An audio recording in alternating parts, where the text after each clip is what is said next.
Hi guys, it's Ray here from Man City Fan Chat. Today I'm going to talk about Harry Maguire, England centre-back, and prospective transfer target for Manchester City. Now, there are strong rumours that he's been linked with City and United for a fee of about 80 million quid. There's rumours that Leicester are holding out for 90 million quid. City want to pay about 65 million quid. And the rumour is that City have blown United out of the water by offering £280,000 a week to Harry Maguire. So, I want to have a look at Harry Maguire, and more importantly, look at what we're looking to replace with Maguire. Look at the options we've got in defence currently, and whether Maguire is a suitable target, and whether these numbers can be believed, because I'm very sceptical. So let's start off by talking about Vincent Kompany. Obviously, Vincent Kompany went after the FA Cup final. 11 years at City. He's gone to Anderlecht as player manager. I think a 3-year contract. So obviously, good luck to Vinny. So Vinny's gone. Yeah. Now we're losing an absolute legend, a leader on both on and off the pitch. But we've got to look at how many games did he actually play for City in the last few years. Now it weren't many. There weren't many games he played for City. You know, some seasons he's down to 11 league games. And that's appearances, so you know some of them were like got injured after 10 minutes, had to come off. Okay, maybe got sent off after a few minutes, came off. So there was one season, I think Pep's first season here, he played 11 times. Now looking at last season, I'm going to look at Vinny and compare him to the other defenders just to see who made the most impact. Okay, now I will say this up front: at the back end of the season, when Vinny was fit, because obviously for a lot of the season he's not fit. When Vinny was fit, he was our go-to man. He was our go-to guy in the last 6 or 7 league games, and he was playing every 3 or 4 days if it was required. So he was fit, and Pepper said, you know, when Vinny's fit, he's one of the best in the world. But Vinny's problem is his body. So let's look at what Vinny did last season. This is just appearances, okay? Vincent Kompany in the league, 17 appearances and 9 appearances in the cups, whether that's FA Cup, League Cup, or in Europe, in the Champions League. Now, let's look at the alternatives. Now, we were quite confident that our best defender was Aymeric Laporte, and he played the most games. So he played 29 league games and 12 cup games. So he only played 41 out of our 61 games. Yeah, so he played about 2/3 of our matches last season. You look at someone like John Stones. Now, John Stones seems to have tailed off towards the end of last season, but you've got to remember at the start of the season, I think the first choice partnership was John Stones and Aymeric Laporte. Now, John Stones played 24 times in the league and 15 times in various cups. He's very much a cup defender, because I think he played probably most of the games in the EFL, you know, the Carabao Cup, FA Cup and Champions League. Now, we played 22 games, in those competitions, and he played 15, so he's played 2/3 of them. But altogether, John Stones played 39 out of 61 games. Nicholas Otamendi, okay? There were times last season where it was rumoured that he wanted out because he just wasn't playing enough. And he might be looking to move on to Barcelona, or you know, there was rumours that they were interested, and he just wanted more game time. Well, now that Vincent Kompany is gone, maybe Nicholas Otamendi will get that game time he so desires. Now, he played 15 times, I believe, in the league, and 12 times in the cups. So he played 27 games. So you look at that. Laporte's played 41. Stones has played 39. Otamendi's played 27, and Vincent Kompany's played 26. So you could argue we're looking to fill, you know, those 26 games that Vincent Kompany played. But to be honest, if Vincent Kompany wasn't there, then Otamendi would have played more. I'm quite confident of that. Maybe Stones would have played a few more, and Laporte would have played a couple more as well. Looking at the kids coming through, we can't forget the kids coming through. We've got Eric Garcia. Now, Eric Garcia, as Pep said, you know, when he was on the American tour last summer, that he was it 17 years old? And Pep said he was like a 23, 24-year-old. You know, he was that mature. He was anticipating danger. He played like he was a grown man. You know, he had much older head on his shoulders, you know, young shoulders, old head. He was very, very good, very, very impressive. So Eric Garcia played 3 times in the Carabao Cup. That's not bad. That's not bad. In the early rounds of the Carabao Cup, so he played against some decent opposition. But that's it. He didn't play any league games, any FA Cup games, or any times in Europe, I don't believe. He played, I think, 10 times for the Premier League, in the Premier League 2, a few times, I think 5 times in the FA Youth Cup. Then we had Philippe Sandler, who we got from PEC Zwolle in Holland. Now, he only played 2 times, I think once in the FA Cup, and I don't think he played in the Carabao Cup. Maybe he played once in Europe, but he played only 2 games in the whole of last season in the Cups. So you'd hope that these 2 players would come through. Okay, now are they going to be good enough to help fill the void of Vincent Kompany if we don't get anybody else?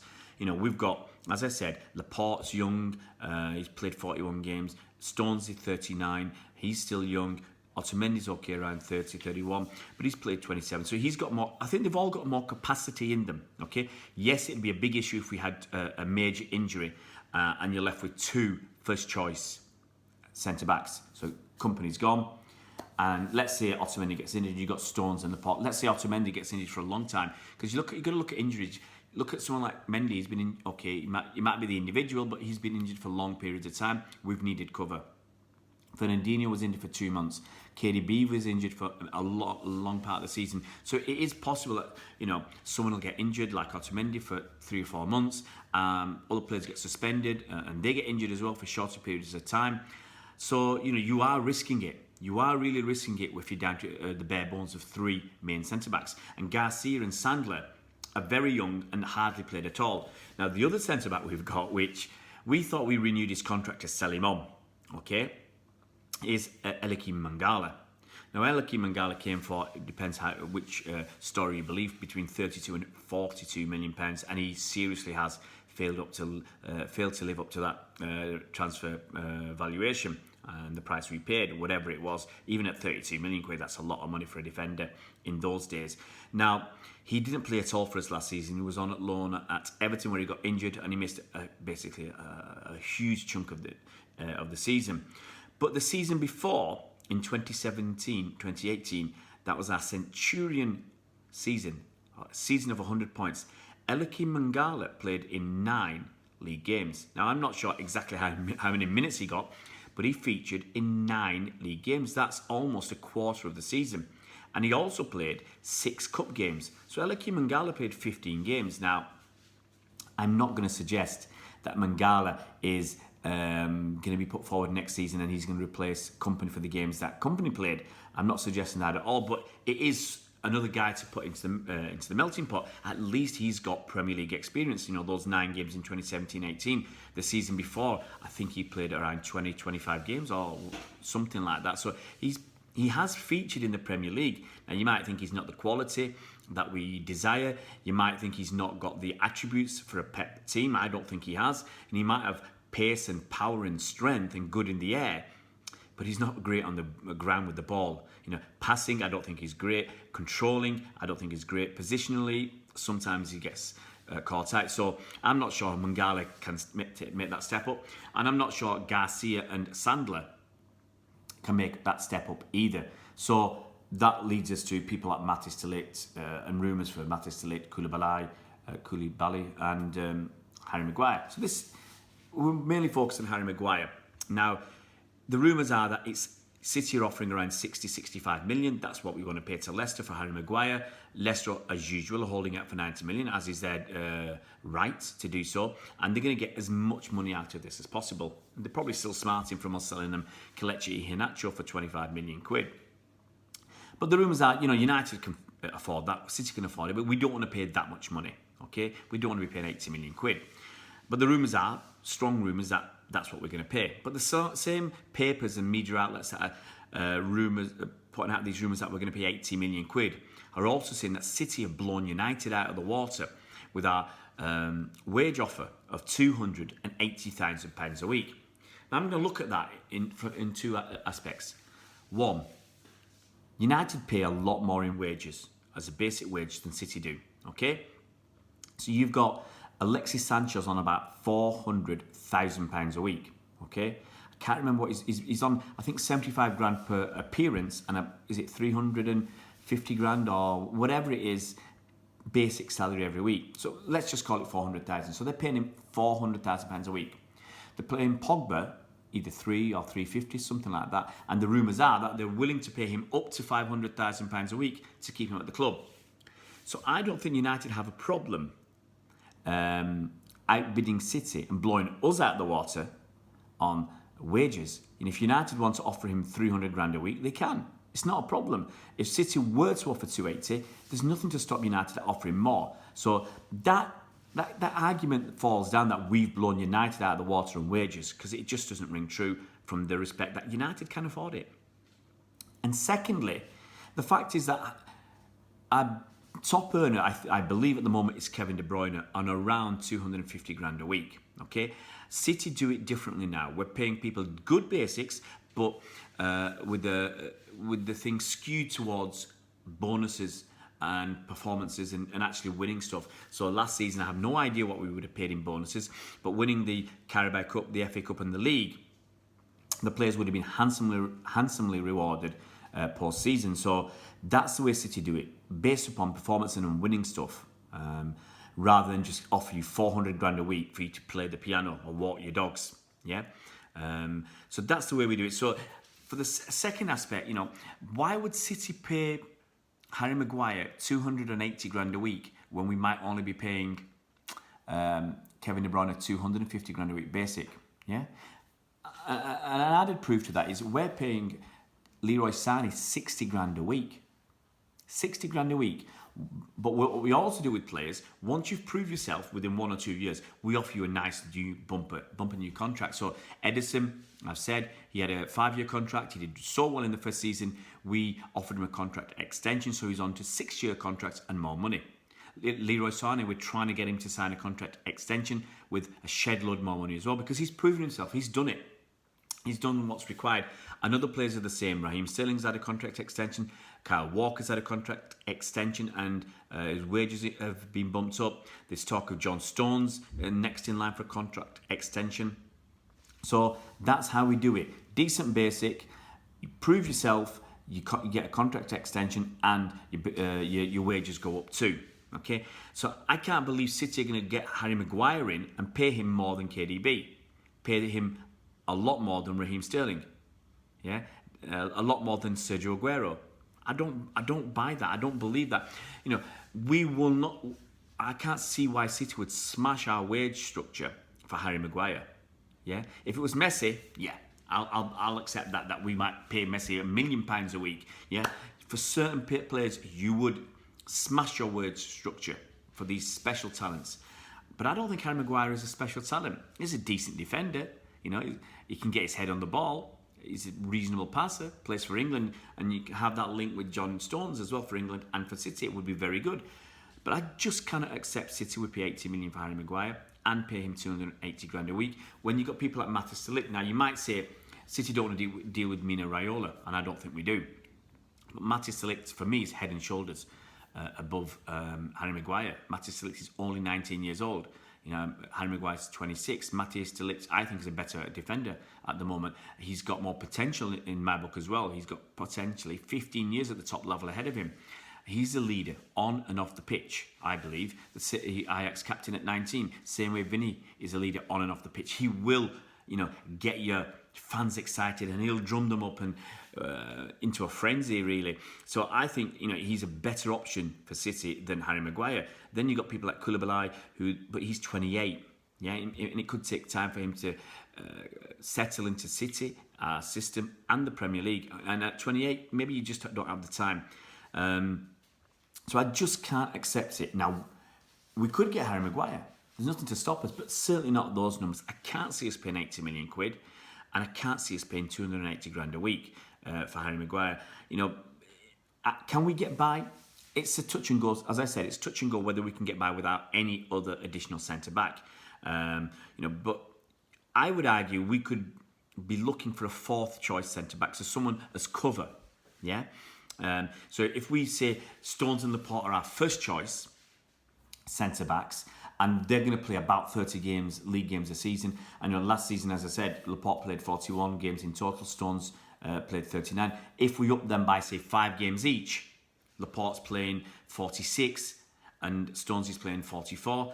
Maybe we can get by with them playing most of the games. Otamendi playing maybe around 30 games as an option. And then we need to find about 20-odd games to the likes of Garcia, Sandler, maybe Fernandinho playing occasionally at centre-back. Mangala if he stays. Maybe even Danilo if he stays. Or potentially getting somebody else in who's very unlikely to feature but will give you a decent performance. It's like having a third-choice keeper. Your third-choice keeper is hardly ever likely to figure in a game, and at a competitive game, but he's there just in case. Yeah, and hopefully if he is called upon, it's just now and again. Whereas I feel it'll take a lot for City to call on a fourth-choice defender, because as I said, we've got 3 first-choice defenders, and we've still got that option of Garcia or Sandler or even Fernandinho. So the fourth-choice defender, for me, I'd rather like someone around 30 years old who's going to work hard in training and is not going to expect to play more than 10 games a season, and only if you're desperate. Who could that be? I don't know. It doesn't sound, Harry Maguire doesn't fit that bill. But we might be looking for the future as well. Yeah, we've got to consider lots of things. If we get a transfer ban next summer and Otamendi goes, yeah, which is possible, either this summer or next summer, then we're going to be sat there with John Stones, Laporte, Garcia and Sandler. Now, it's likely that both of Garcia and Sandler won't be, in 12 months' time, ready to be first-team choices, yeah? And it might be that one or both might never be first-team choices, and then you're left with, if Otamendi leaves, Stones, Laporte, transfer ban, absolutely screwed. So maybe getting someone like Harry Maguire now will help, just in case we get that transfer ban. Harry Maguire is non-homegrown, so he helps with that, because as you remember, I said many times, you're only allowed 17 non-homegrown players in your squad of 25. As many under 21s or 21 years old as possible, whether they're homegrown or not, they don't count to your squad size. So you're allowed up to a maximum of 17 non-homegrown players. Okay, you could turn around and have 25 homegrown players, but the maximum non-homegrown is 17. And so having Harry Maguire on the books doesn't upset that apple cart, because I think we've got 16 non-homegrown players right now with Vincent Kompany leaving. Who knows what it's going to be like at the end of the transfer window, whether Delph leaves, whether Danilo leaves, whether Otamendi leaves, Mangala. We just don't really know at the moment. So it is very interesting. It's very important to consider that transfer ban as well. This is why when we talked about getting João Felix, I said, and sending him out and leaving him at Benfica on loan for a season, I said we don't need him now, but maybe in a year's time we do need him. Yeah, with Aguero entering the last year of his contract. And if we've got a transfer ban, we couldn't get people. So it might be City could stock up with a couple more English players just in case we get hit with a transfer ban. But for me, putting that aside, Harry Maguire at 80 million, it's too much. 280 grand a week, way too much. What's he on now? He'd be on 100, 120 grand a week. I'm sure if you offered him 200 grand a week, that'd be more than enough. I just don't accept that story. As I repeat, he might come to City. He might come. But certainly not at those numbers. Absolutely no way on those numbers. But we'll see. There isn't that much time left. Is it 5 weeks left or 6 weeks left of the transfer window? So, deals are going to have to be started to be done soon. And obviously, we've got the pre-season tour now, and there's no way, in my opinion, that if we're going to buy somebody, we're going to leave it till either just before or during or after the pre-season tour to get them on board. Pre-season tour, off the top of my head, first game must be about the 18th of July. Okay, now that's 3 weeks away, 3.5 weeks away. It's not that far, and I'm sure we'll have a little bit of pre-season in Manchester before that. So I don't know, honestly, what day they start back, but let's say it's a week before we go on that tour, or 10 days or something.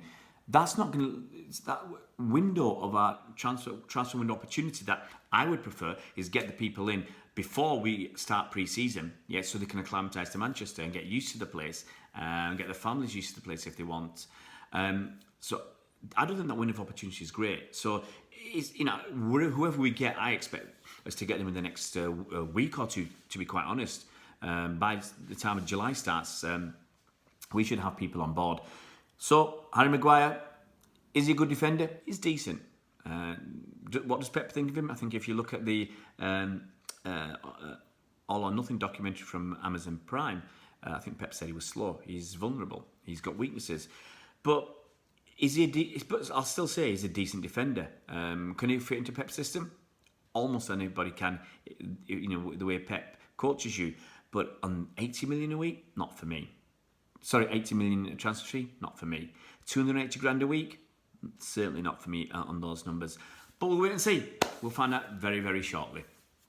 Guys, if you haven't already subscribed to the fastest growing Manchester City channel on YouTube, it would be absolutely fantastic if you do that easy thing and click that subscribe button, get subscribed, hit the bell icon so you're notified as soon as we put new videos out. At the moment, trying to get one in-depth video every day, as well as a live stream or even 2 live streams every day, mostly talking about football and talking about a few general topics of the day as well, outside of football, not going down the route of bickering and fighting. You know, we want a good, honest, clean bit of fun, talking footy and life with you guys. Anybody, any fan from any country in the world is welcome. Any fan from any other club is welcome. You know, we talk mostly Man City, and we get mostly Man City fans, but we get Sheffield United fans, Liverpool fans, Spurs fans, fans from all sorts of different countries, all sorts of different walks of life and ages and whatever. So it'd be fantastic if you guys could subscribe, hit the bell icon to be notified as soon as new videos come out. Tell your mates to get involved yourself with the live streams. We're going to have a lot of fun. When we get to 1,000 subscribers, there's going to be a prize draw, free prize draw. I suspect. I'm leaning towards, if we get the 1,000 subscribers in time, I suspect I'm leaning towards a ticket for the Community Shield against Liverpool at Wembley. I think that's a pretty decent game to go to. Both teams will want to win that. So guys, get tapping away, subscribe, hit the bell icon, and we'll see you soon.